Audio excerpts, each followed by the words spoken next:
They were the last men anyone wanted to be. Flamethrower operators. On Iwo Jima, Marines whispered that carrying one was a death sentence. Most didn't survive more than a few minutes. Yet when the black sands of that volcanic island swallowed entire battalions, there was no choice but to send fire into the stone. Iwo Jima wasn't just another patch of land in the Pacific.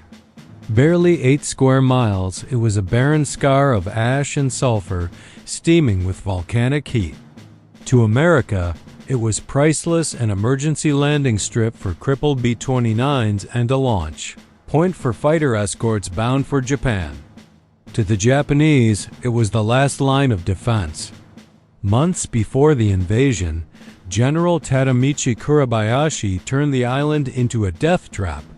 His troops dug 11 miles of tunnels, buried bunkers in the rock, and concealed gun ports so well even aerial scouts missed them. His plan was not victory but attrition, make the Americans pay for every inch with blood. February 19, 1945, the Marines came. Naval guns and bombers had pummeled the island for days, but when the first waves hit shore, there was only silence. For an hour, some believed the bombardment had worked. Then the slopes erupted. Machine guns, mortar, and artillery fire raked the beach, cutting down Marines before they could climb the ash dunes. Vehicles bogged down in sand, radios crackled with panic, and the shoreline became a killing field. Even pushing inland offered no relief. Pillboxes reinforced with concrete and steel survived direct tank hits. Grenades and satchel charges failed to reach defenders hidden in zigzag corridors. Worse, the bunkers were connected by tunnels. Clear one, and enemies would reappear behind you minutes later. The Marines were trapped in a nightmare with no front line, an enemy that seemed to come from the earth itself. Solution was fire.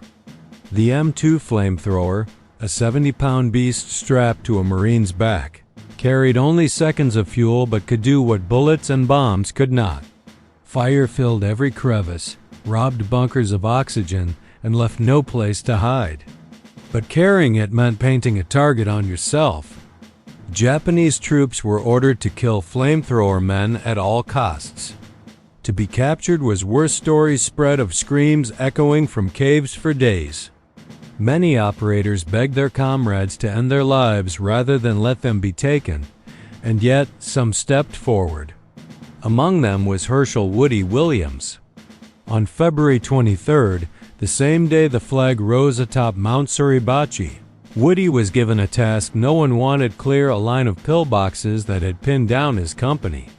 Crawling through ash, flamethrower strapped to his back, he attacked bunker after bunker. Between bursts, he ran to reload with fresh fuel.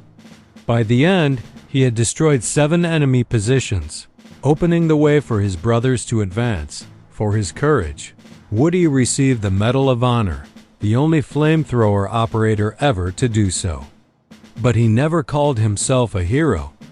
To him, the true heroes were the men who didn't come home. Iwo Jima was one.